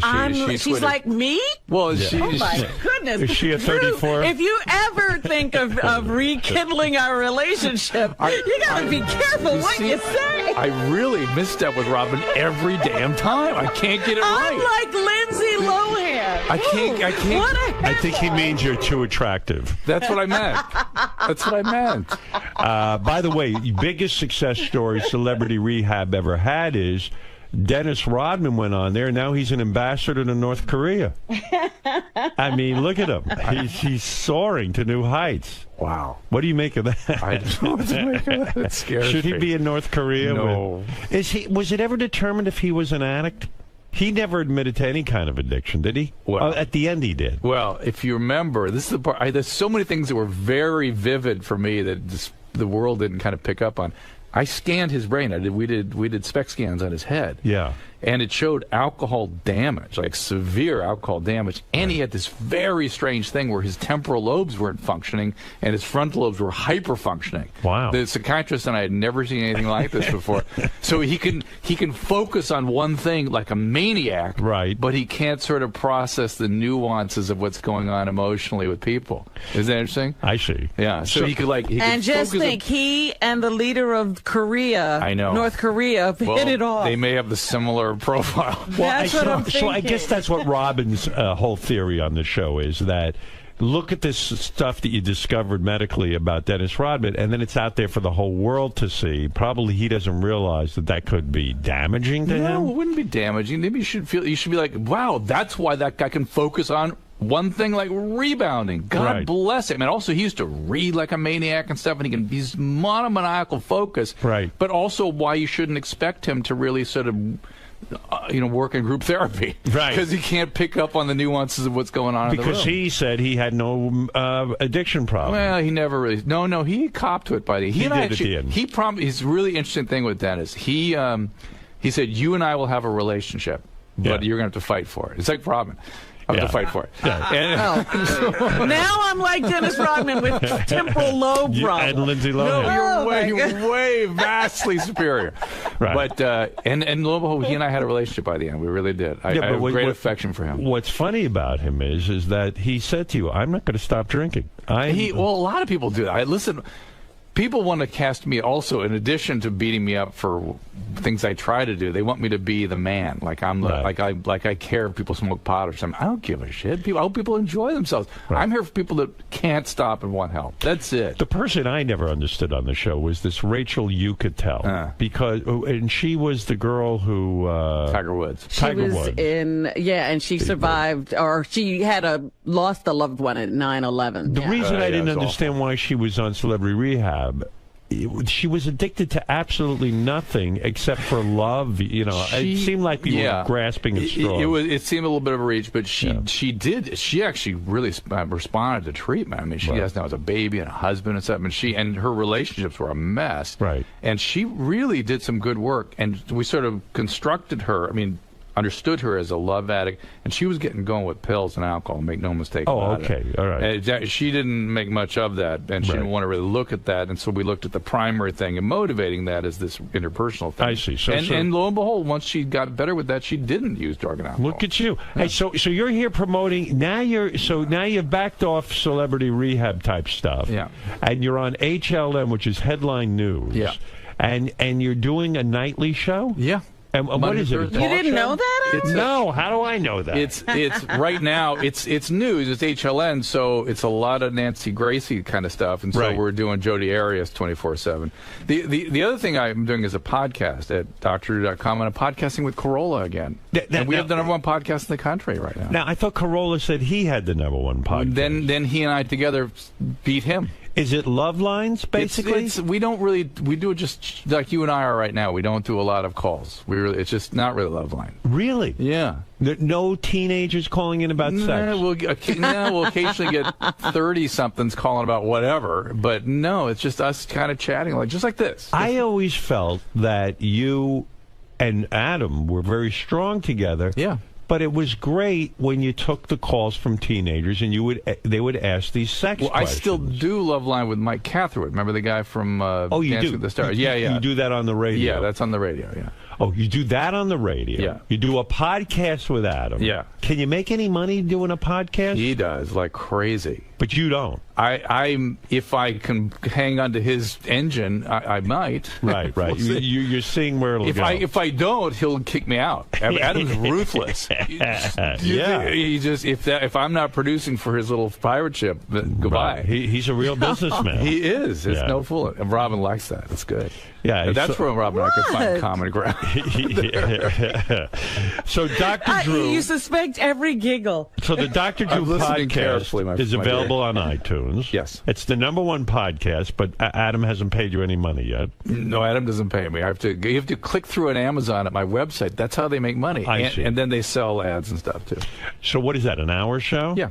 And you go on there and you take phone calls. No, well, we do some calls, but I like Robin. Listen, you watch the show. Oh, Robin. she's obsessed with you. I know that HLN format. Sure, I watch the show from time to time. Do you follow the Jodi Arias thing? No. I thought you'd be into that because it's what's crazy thing happened to me. Yeah. I was somebody gave me courtside tickets at the Laker game, and it was a Raptor game, and it was a terrible cantankerous game, and the Lakers were still fighting to get in the playoffs, and there was like 4 seconds left in the game. It was overtime, and Kobe Bryant walks over me and gives me this, like a head nod. Yeah, and I'm like, geez, there's 3 seconds left in the game, and I like, who are you talking to? He kind of walks over, he goes, we need to chit-chat about Jodi Arias. Oh, really? And he called me the next day. Wow. And he was real interested in this case. No kidding. Have you ever talked to him? No. Kobe Bryant? Could not have been a greater guy. Wow. I mean, I had one of the funnest sort of conversations with him. And why is he so obsessed with Jodi Arias? It's a hard thing not. If you get going with it as a man, it's hard not to. You would have liked. What is your fascination with the fascination? It's not mine. It's the world's, which is that she's this sort of attractive young woman who's got sex tapes. These incredible tapes she took of she and her boyfriend interacting, right, where it seems like she's like completely into this thing, and they're talking about anal. You would love it. Right. He's tying her up and anal sex, blah blah. and now she's going. He was abusing me. Right. I didn't want to do any of that. It demeaned me. It was terrible. So you believe based on these tapes that she was a willing participant in their relationship. Oh, yeah, very clearly. And that perhaps she's really guilty. Oh yeah. Well, she said she did it. Just now she's saying. No, I mean guilty because not because she was in self-defense, but guilty because she just wanted to bump So him I off. put teams of psychologists together, and we sort of analyzed her as a borderline with psychopathic features. Yeah. And lo and behold, the psychologists now are on the stand with the actual psychology testing showing that indeed that's what she is. Why did she do it? Do you think then? Because she was using. It was interesting. She was using sex the way a man uses violence to control and manipulate her boyfriend. And when that didn't work, when he really was going to leave, then she resorted to violence. So America is so fascinated with this because she's a hot chick. Yeah. If this was an ugly chick, we wouldn't care. And the sex tapes. Right. The sex tapes, hot chick, all that. Yeah, there's a lot of sex in it. As guys, why are we so interested? Because we believe maybe we could have gotten her? Well, not just gotten her, but it's like, oh my God, you mean, it seemed like she was so into it. You mean I could be with somebody who thinks like who seems to be more into it than me. And then accuses me of abusing her. Yeah. That's your body goes, whoa. Now, who do we think? Well, actually, the guys are thinking maybe I could get out before that turn where now she won't let me go. Robin, you're diabolical, you see. That's why you think I'm bad. You think that way. Why does Lisa Lampanelli credit you with her weight loss? She says you were her inspiration for losing weight. Why is that? Did you meet with her? I've talked to her many, many times. Right. I don't know. Who do we think will die next from Celebrity Rehab? Dear. That's the big question. Who do we think's going to be checking out next? Because I'm in a pool and I want to win. Now, see, even I think that's an unfair question What? for Drew. It's the Dr. Drew celebrity death pool. It's a fatal illness. These were advanced addict. There could well be another. There could well be. Let's go through the list. And let's pick who's going to go. Oh, well, is there going to be another celebrity rehab? No. No, he's out. I'm not doing it anymore. I think he's had it. Has VH1 said to you, come on, do it? No. I mean, if there was a group that, it's so bizarre. Again, I get people like Twitter me like, why aren't you taking care of 𝗻𝗄? Why aren't you taking care of Amanda Bynes? I don't know these people. I've never met. I have no. They've got to come to Isn't that you. your job to take care of all celebrities? Right. I have no idea how I would even ever get in touch with, or why they would ever. I would be happy to refer them somewhere if people ever called Somebody me. sent me a tape on the internet 𝗻𝗄 just put out, where she says, I have powers and can manipulate air and energy. Wow. Have you seen this? No. And she is waving her hands in the air like this, cupping the air and trying to demonstrate this power that she has. And she's saying, do you see how I'm moving the air around? Psychotic. And she, of course, nothing is happening, but she is convinced that she's doing some something. hallucinogenic thing. I've had her on the show. She seemed fine, right, Robin? I mean, seriously. Well, she was okay that day. Yeah, she was fine. I don't know. It's weird. All right, let's figure out for my celebrity death pool who's going next. Andy Dick seems like he's He's good right now. in recovery. Yes. Okay. Do we trust that? He's got bad illness. Andy could, Andy knows he could go. He could relapse. Yeah. Steven Adler seems okay. Seems okay. Dennis Rodman is now an ambassador. We know he's okay. Tom Sizemore I just had on the show. He seemed okay. He looked Think good. about He looked Tom good. is great, but and Tom isn't he just the greatest guy? Yeah. He's just a very interesting guy. But he has hope to die addiction. If he goes again, it's going to be bad. It's right. He's got to. So there's somebody that if he's the saddest case to me because the guy had a real fucking career. Some of these people you counsel, they were going nowhere anyway. But Sizemore had a real acting career. I mean, he was on the fast track to the Oscar. Yeah. He's a real talent. He's a real deal. And he's been robbed of that, and we've been robbed of it. Yeah. But if he stays sober, he'll be back. I mean, Robert Downey's, look at him now. You know what I mean? And the thing that Robert did that they all have to do is they have to drop out and think they'll never work again. Right. You have to hit rock bottom, in other words. But they have to, because many hit rock bottom. Like Robert hit rock bottom and then went back to work and then went back to work and then back to work and then relapse. He's got to stop and go, maybe I'll never work again. Maybe I'll never be an actor. I don't know what the hell. Just as long as I stay sober, that's all that matters. Right. Sober has to come before work. You can't even think about anything else for a couple of years when you're somebody like that. What about China, the wrestler? Maybe she's having a hard time, you think? Not going to go well. Amy Fisher is doing okay. No? You don't know. What are they laughing about back here? I'm just laughing. Is there Amy fans back here? No. Gary Busey, I don't think he's on anything. No, is he? No. I just think he's fucking wild. Well, he's had brain injury, right? Yeah. He's had a lobotomy. He has? Yes. He crushed the I think it was a right frontal lobe. From his motorcycle accident. Yeah, and he woke up saying, I don't want to use anymore. They used to treat addiction with lobotomies. Right. So it diminishes the drive to use. So after the So motorcycle. he's cured. He's cured. The motorcycle accident cured him of addiction. And that's why all the impulsivity and stuff, he doesn't have that part of his brain function where he can sort of see. And that's what we worked on with him, is trying to get him to see how other people are perceiving his behaviors. Well, and he was shocked. He was surprised. But he is now a staple on these reality shows because he's so interesting. He's so interesting. Let's put it that way. That's so true. So who knows who's going to be next? I mean, you can go through this list all day. We just don't know. So my celebrity death pool, I'm probably no better off having. You're on your own. A dartboard. It's a dartboard. But as it gives me a agita. It gives me a horrible pain in my stomach when you put it that way. But that's right. These are really sick guys. We don't. And listen, if I can make a few bucks, why not? No. In my death pool. No, and if any of them, I'd be delighted to help any if they want to reach out. But I don't have any contact with any of them. You know what we ought to do for all of them? Put them in a motorcycle accident. They'll all stop using. Well, we just do There you go. Lobotomy. That's right. It's weird. The lobotomy works. Well. So what? Side effects. So what? How much thinking do you need to do? All right, listen, Dr. Drew, the big show. This is why you're here. Rob, you know what? I'm here because it's been too long. And the strangest thing of all, by the way, is I'll do this show, and for 2 years afterwards, people, almost half the time, people come up and say hi to me. They'll go, "I love you on Stern." Yeah, well, you're great on the show. For years after, it's great. And you know, I think even this new HLN show, Robin can approve of. Because right, Robin? Do you approve of the this is fine. This is fine. He's not exploiting it. Robin, before I do anything in the future, can I call you and double check and make sure you approve why it? not? No. Go live your life, and then I can comment on it. Right. It's so painful, though, Robin. It is. Yes, Doug. What is it?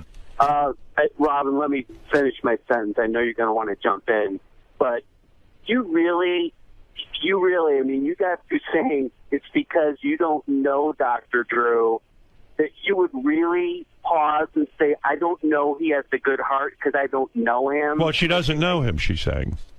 Yeah, I know, but... why could I say he has a good heart if I don't know him? I don't know him. Well, Robin is being correct. She does not know Dr. Drew. So she can only go by his actions. Yeah, but you yourself said it just seems a bit petty. You yourself said it seems. I mean, you're not. No, I am not as sure as Robin is that the show is so bad. I think there is some good that comes out of it. Yes, and I think Dr. Drew does have a good heart. I don't know him. He seems like he's trying to make a difference. I do think Dr. Drew has a good heart. You're surmising his motivations and all of that stuff. That's wonderful for you. And I am. Oh, my God. And you know what? Oh, my God. But here's, Robin, here's the deal. Robin has her point of view. Robin, I am not... Thank you, Doug. You don't like Robin's point of view. I love Robin, but it's pissing me off. But Robin, I am not perfect. I am not. You know that, right? I thought you were. No, I'm not perfect, and I've got weaknesses and strengths like anybody, and I'm not claiming to be anything like that. And if that offends you or something, Robin. Oh, I'm not offended by anything. Will you stop it? Now who's the narcissist? You think I really care about all these things? Good point. I think Robin is disturbed by some things that you're doing. But I do have that one little problem with exploiting people who are incapable of making a good decision. Yeah, the consent thing is really an interesting question. Is it possible Robin's in love with you? Oh. Do you ever have that I used to be. Now I'm not anymore. I've let her down. Oh, that's even worse. Now you've really broken my heart. This is just, now it's... All right, Irene, you're on the air. Yes, Irene. Used to be. Oh, hi, Howard. Hi. Long time listener, and I love you. You're my king. What I have, Dr. Drew, I totally respect what you do, but regarding celebrity rehab, I've been in AA for 22 years, and what I find about it is bullshit. The celebrities are pseudo-representatives of 12-step programs, sending the message out that nobody recovers. Like, for instance, David Hasselhoff eats a burger off the floor and then goes out singing. Yeah, but a lot of the celebrities on Dr. Drew's show have recovered. But let's Some of them have. But let's send out a good message. What's the right message to send out about recovery? Because you know I'm a deeply committed to 12-step. I mean that is the answer. But the thing is that the celebs are what is 12-step? When in fact it feeds their ego, and their ego needs to be smashed. She's saying putting them on TV feeds the ego. Yeah, that's they need humility. You're absolutely right. And if they don't find that, they aren't going to get better. That's absolutely right. Is that why they make you like clean toilets with the toothbrush and rehab and stuff? That's the Clancy way of doing it. Oh, right. Are you in the West Coast? Mm-hmm. Yeah, I'm in LA. Yeah, so she knows the Pacific group. Right. But 12-step really is just a guided relationship. Is that where you got to get into God too and give yourself over to higher power? Faith. You have to let go. Have faith that you can let go. That's really what that is. For I don't some even people, know what that means. Very evolved concept. That's too evolved for me. It is. Look, it's first understanding your condition and realizing you can't control it. And that's the number one thing. Hasselhoff goes out and says it's part of recovery, and it's Wait a second. not part of recovery. What is? That getting loaded. Eating food, no. relapse. No, listen. Never mind that. I'm cutting Irene off. Okay. I'm bored. I'm bored with her. You got to give yourself you got to admit that you have no control. It's a part of your brain you can't do anything about. It's a motivational disturbance that's deeper than your consciousness. You know, it colors everything else. Everything else serves it. Not you can't do anything about it. The motivational distortion. You love drugs and alcohol more than you love anything in your life. Right. That's the reality. Got to accept that. You got to accept that. And you can't control, you can't do anything about it. The second, you have to stop controlling everything in your life. That's some concept of faith. So how do you control it if you're not controlling it? You have to control your addiction. No, you commit today to not using. I see. You say I'm an addict. I'm an addict. Today I'm not going to. Today I'm not using, and I'm going to use the support of others to prevent that. I get it. Okay, got it. All right, one more call. Let's go to Hemp. Hey, Howard, good morning. Got a question about your degenerate phony phone caller, Richard, and what Dr. Drew thinks of Richard. Not sure how often... Never mind Dr. Drew. I think Richard's got a problem. I'm fascinated with Bigfoot. Bigfoot. Fascinating. You like Bigfoot? Fascinating. Really? What a Big fascinating guy. Yeah. Oh my Why God. don't you do a celebrity rehab, but with like the Wack Pack, like Bigfoot and great idea. I just imagine Richard should be in there. Just one group session with everybody. You know Debbie Richard Christie, and, right? God. Yeah. Do you know Richard Christie, right? No. You don't know him, the guy who works on my show, Richard Christie? Maybe. He drinks like a motherfucker. Oh, I hear you guys talking about him. Yeah, He's constantly champagne and. That's not good. But I mean, He has to pack the booze before he packs his clothes. So that's not going to. It's every single day, though. It's every single day. Richard says he goes home, has a 6-pack, maybe a 12-pack, but so this almost every single day. But all right, so here's the deal. He's functioning. You're right. You can't with somebody at that stage. It's very hard to do anything with them because they are functioning and it's still working. You know why he's functioning? Because he works for me. You're enabling him. Well, I'm not enabling, but I'm like the job is so much fun. Like he makes phony phone calls. You almost have to get loaded to do that. Oh, that's for sure. Okay, yeah. Oh, yes. You know what I mean? Like if he had to go to a real job, I don't know that he could. I don't know, but maybe he could. He's in the best shape of his life physically. How old is he now? Hey, Richard, get in here. How am I talking about your case? It's gonna. Want me to kind of deal with him, talk to him about it. Yeah, let's talk to him a little bit. We talk to him about it all the time. I mean, it's gonna. We're just not getting anywhere. It's just you can't. Here he is. Look, he's thin. He lost a lot of weight. He actually looks halfway decent. He has a relationship. He's married. Here goes Drew into his doctor thing. Is there alcoholism in your family? No. Really? No, my parents don't even really drink. How about your grandparents? Sister, no. Brother? Well, maybe. Isn't that weird? It is weird. I mean, he's brought it into the family. He's starting a new thing. Are you adopted? Is there Are you adopted? No. Is there some reason it's not in the think. family? Like there's clergy, your dad's a clergy or something? Or my dad was a railroader. No. That doesn't make sense. All right, so go ahead. So I love beer. I love craft beer. I love the way it tastes. And I love it more than like soda or anything. You love it more than like your health or your safety. Well, I think I'm fairly healthy. I run the other Sunday. I ran 9 miles. How much you drink in the average day? During the week, like last night, I had 1 beer. Be honest, what you're drinking? 1 beer last night, but on the weekends, I'll have. And what is the week? When does the weekend start?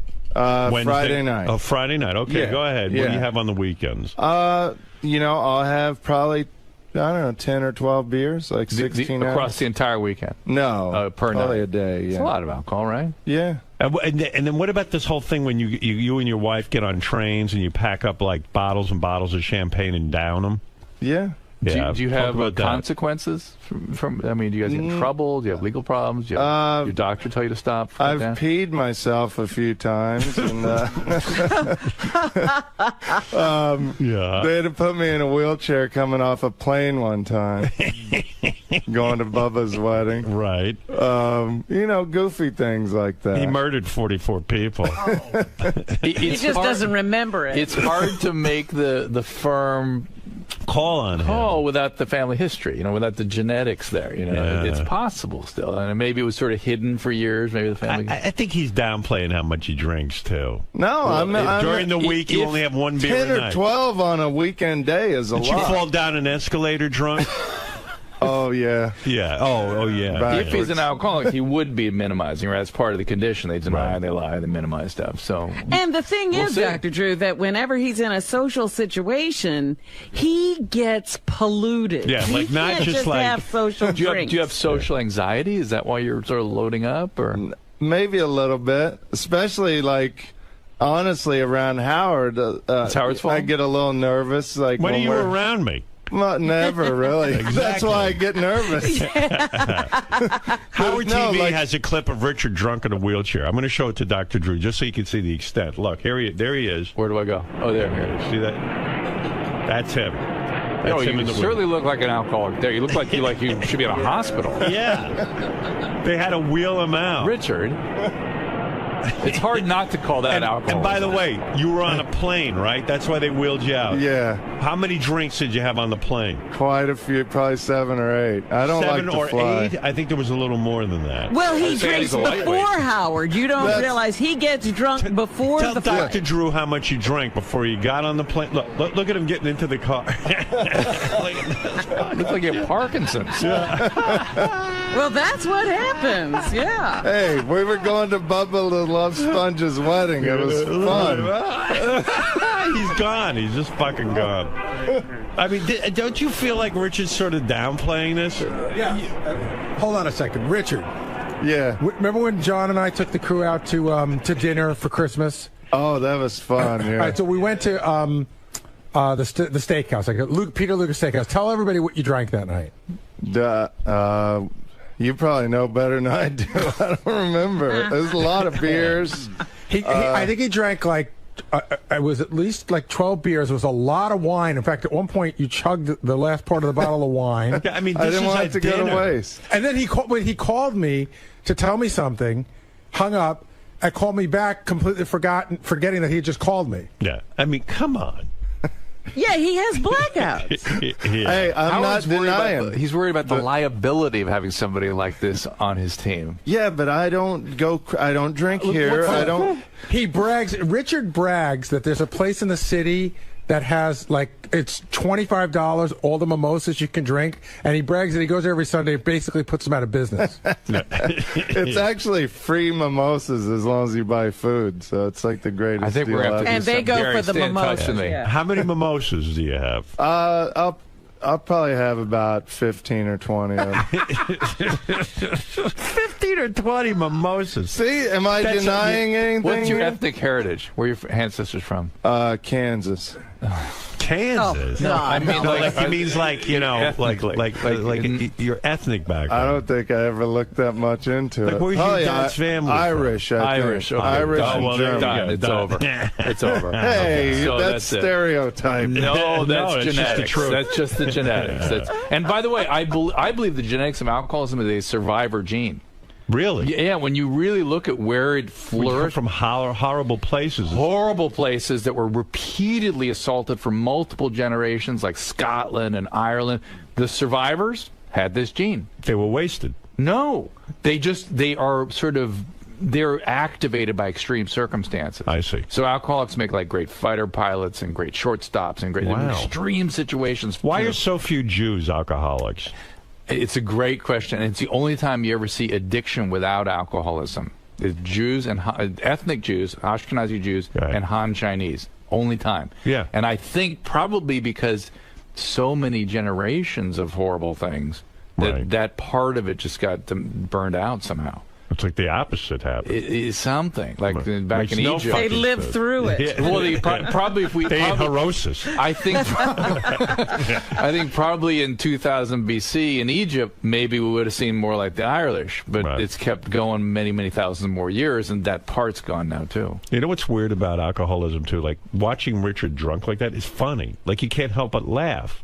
But and not when you're going through it. No, I had fun. Yeah, you loved it. I did. It's funny. He's having fun. That's that the moment is funny, but the implication broadly is bad. Richard's going to have trouble. Yeah, you think he's in trouble? He's going to have trouble. I mean, I've gotten a clean bill of health from my doctor. You tell him about the Mimosa Fridays? Absolutely, yeah. Did he tell you to cut down? Is your doctor an alcoholic or a drug addict? No, he's a good doctor. Yeah, you know what kills me? I hardly drink, and like I started to have like 1 or 2 glasses of wine a night.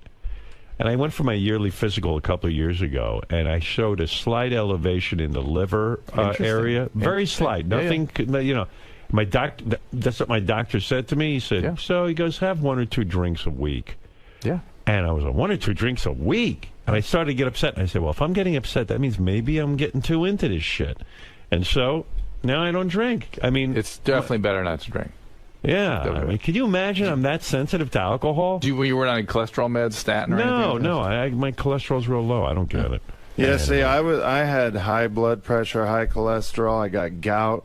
But a lot of that the gout and the blood pressure may redirect the alcohol. But that's why I started running a lot and getting in better shape. But now I feel like my reward, let's is a nice beer. Howard, let's examine that thinking for a second. Yeah, that's crazy. The gout and the blood pressure is from the alcohol.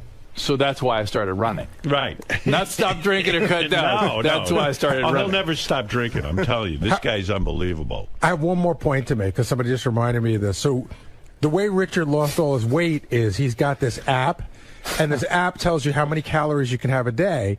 And there's many times during the day where Richard will give his calories to alcohol rather than to food. Of course. Right. Of course. That's very healthy. How many calories is a beer? It depends. It can go from around 100 up to about 350. So, I mean, how many calories are you supposed to eat a day? I'm at about 1,800 a day. So if you're having 12 beers in one day, that's it, no food for the day. Yeah, but that's why I run 9 miles, because then that adds another 1,000 calories. You're doing a lot to work around this drink. But Richard, what's fueling you when you run? You have to have some protein. Well, no, he doesn't have to have protein, but he will break down without the protein. Right. But he's such a specimen. What's fueling me when I run is knowing I get to have a beer right afterwards. Oh, my God. Dr. Drew, help him. I'm not sure it's possible. But is it really, though, honestly? Yes, honestly. Is beer as bad as being addicted to, like, vodka and hard alcohol? It's all the same. It's just you eventually get the same amount. Your brain will have you drinking in the amount that it wants you to drink. Yeah. Do you know Richard's 50 beers or 3 ounces of alcohol? Whatever. You know Richard's doctor has a bar in the waiting room? I was feeling just in case something's going on with that doctor. I just got to say. There is a dentist in New York that I heard has wine, so I'm thinking of going there. Oh my God! He never wanted to take care of his teeth. All the free wine. Yeah, you don't even brush your teeth. Why would you care? Listen to him. This is him calling in. Listen. Hardemeyer, you prick cocksucker. Listen to me now. That's Richard. Richard, I can tell you, you sure seem nervous around Howard. Fuck you doing. But right now... Here's Richard pissing in the street. Hey, what's up, Will, you sexy bitch? All right, I'm going to leave you a message, and this is it. I'm going to take a piss right on the phone right here. In the middle of Manhattan. Girls love this. I'm wasted. You're married? All right, hold on there. I just the whole thing is a mess.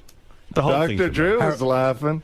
Well, what's he going to do? Howard, Sal just told me, his partner told me that when they travel, and there's a lot of thought when you want to be, when you want to be a drunk. There's a lot of thought that goes into it. Right. So he brings a paper bag full of the little bottles, the ones that you can get through, because they're less than 3 ounces. Miniatures. And he said, and Sal says the bag just clinks and clinks, but he says it'll be 6 in the morning, and he'll just be pounding them down. Oh, really? Because I hate to fly. I'm very scared of flying, and alcohol just makes me feel so much We saw better. evidence of what happens when you get off a plane.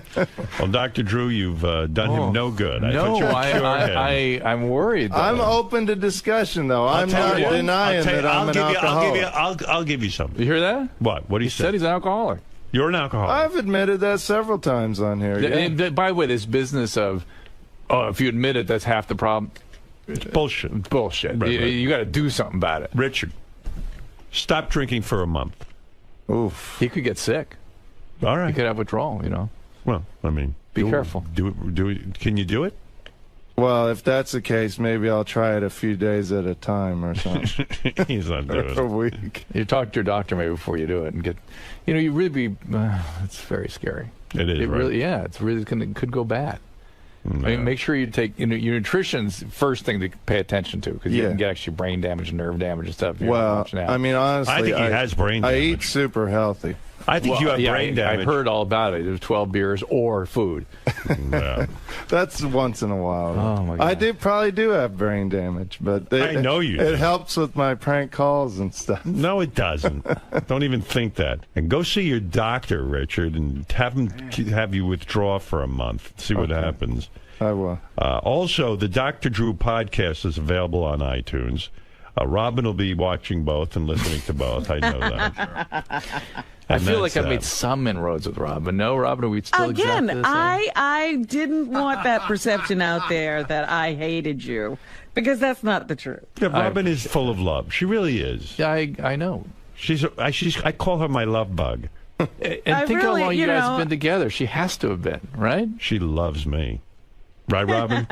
I do. I'm going to rub it into Drew. She loves me, Drew. She used to love me too. Unquestionably. She said that. When you lose Robin's love, it's not fun. It's not at all. That's right. You've lost the sunshine. There's one last call from you from a very famous caller, Debbie the pet lady. Fantastic. I love to talk to Debbie. Go ahead. Howard, I want to talk to you in person. Debbie, this is Dr. Drew. Do you know you frighten me, my dear. Are you okay? No, I'm not, because your show has been mean to me. I see how you do me. You know, Drew's show has been mean? Yeah, can I just say something, please? And I won't yell. All right. It needs to come out already. It's not fair what you've done to me. You know, I asked nicely to speak to, like, Gary, and Gary can't even take 5 minutes to answer me, but he answers all your regulars. This is back to getting the wrong seats in the AGT. Yeah, this is AGT. She was complaining. She complains Gary doesn't spend enough time on the show with her.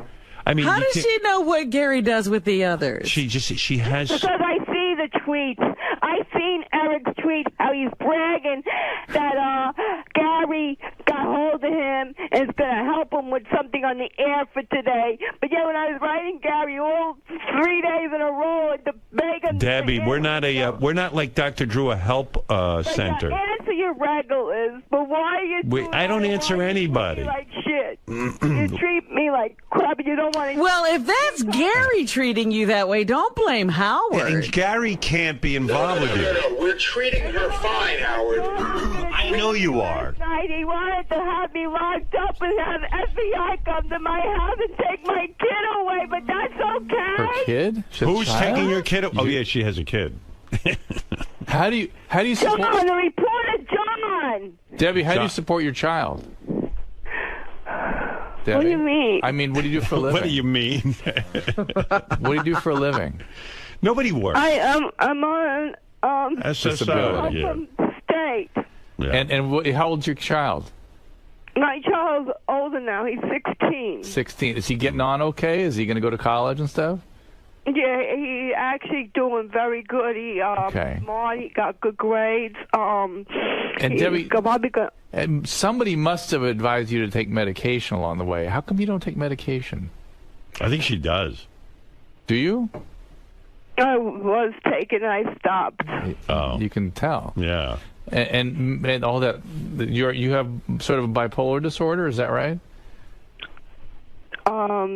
They diagnosed me with schizophrenia.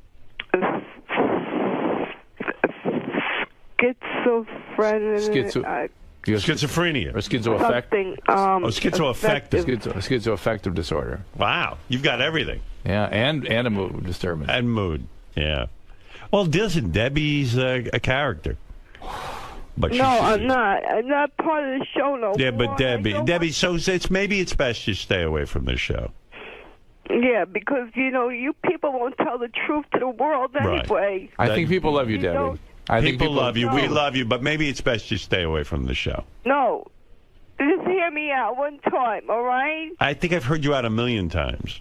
No, you didn't, Howard, because you always hang up on me. Well, I don't have all day for this. Yeah, because you don't have the time to listen to the truth. I don't have the time. You're right. I'm doing a radio show that entertains people. If you're being mistreated here, stay away. Right. That's the best answer. I am. Okay, so then be done with... my fucking life to the fucking world, and I'm not supposed to get upset, right? You can trash me out there when we like you. Play nothing else on me, then you fuckers, because I will fuck you up. Do you Yes. Oh. I understood. Well, this went well. Shuli has a thing with her. If you yell back at her, she stops. Oh, really? Yeah, I don't think so. Hey, Debbie, you better shut up right now. Oh. See? Wow, it worked. Oh, she calmed down. By the way, Richard's in the corner doing shots. And who can blame him? It's fun. Let's join in. All right. Why did you let that, John? I don't know, Debbie. Please. We didn't do stay anything. away from the show. Lieberman? Oh, John Lieberman, you don't like? He threatened to... Oh, he came to her house, right? He came and he's done and embedded. You know, he's on HLN every night with Jane Velez. Yeah. Anything aired. You people don't want me on your show anymore. Fine. No, I don't want to be on your show anymore either. That's probably That's best. the deal I wanted to make with you people. All right. So leave me alone. Fair enough. All right. All right. You only cater to your regulars anyway, because that's all you want on your show is your regulars, because that's all you ever All right. to your regulars. Fair enough. Thank you, Debbie. We agree with you. 3 years. I wasted 3 years on this show, and I want the world at least to hear what I had to say, because it's not right how you people did me for 3 years. If she took medication, could she be normal? No.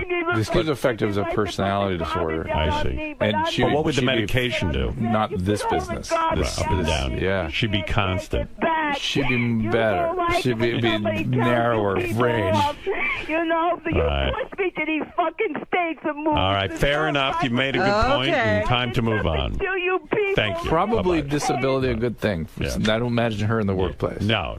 Would you Who's hire her? doing more to remove the stigma of mental illness, us or you? That's You're doing a. We're doing a great job. You really are. You know what, Drew? I'm going to leave it up to you. Thank you. I feel much better with you dealing with Thank this. you. All right, Dr. Drew, thank you. Your show, of course, is helping a lot of people. We try. Watch Dr. Not Drew. Robin, evidently. But. Well, some people disagree. You were trying to help me? Richard, go out in the hall and talk to Dr. Drew. Richard, I wanted to thank you. I mean, thanks for even bringing me up. I appreciate it and caring. It really worked. I appreciate Wow. it. And I'm reading Steve-O's book right now too, and you really helped him. Steve-O, we helped. Yeah. Steve-O was going to die. helped. Yeah, He was gonna Steve-O's die. amazing. You know who Yeah. helped him is Knoxville. Johnny. He called, Knoxville called me. We all knew what was going on. I said, Knoxville, you've tied this guy up a million times. Tie him up now, throw him in the trunk, take him to the hospital. And that's what he did. Yeah. And it's he's alive because of it. fascinating, the story about their intervention. And he was not thinking right for a long time after I that. love that Johnny Yeah. Knoxville. Knoxville Just was saw a him in great guy. L.A. Spent 2 nights with him. Steve-O's a miracle of recovery. Years now. In Yeah, pretty impressive. Oh, yeah. Yeah. Great guy. All right, listen, Dr. Drew, we could enter it up all day, but unfortunately, all good things must come to an end. Thank you. And you're right, Steve-O, big success story, Robin. You have to remember that. Steve-O now. I think Steve-O is doing incredibly well. And it had, again, my complaints came right at the very beginning and had nothing to do with people's results. I'm just saying, Steve-O is now stapling his balls completely sober. And That's right. And That's Robin, right. I wish I had consulted you before we published that book. I really do. Absolutely. Stop it. Well, 'cause Stop it it. happened all here You on the couldn't air. apologize at the time. Remember that? You defended yourself. I did. All right, we're going to end this right now. This is the next time you come in, we'll continue. Thank you. Dr. Drew, thank It you. will go on and on and on. Robin, thank you, and we'll be back right after these words. Mr. Christie. See, some guys are addicted to dirty magazines and webcams, and I like drinking. Richard, given everything that was discussed today, did your opinion about yourself change at all? Do you see yourself and your behavior in a different light? I don't know, man. I just love beer so much. That's not to make it sound simple, but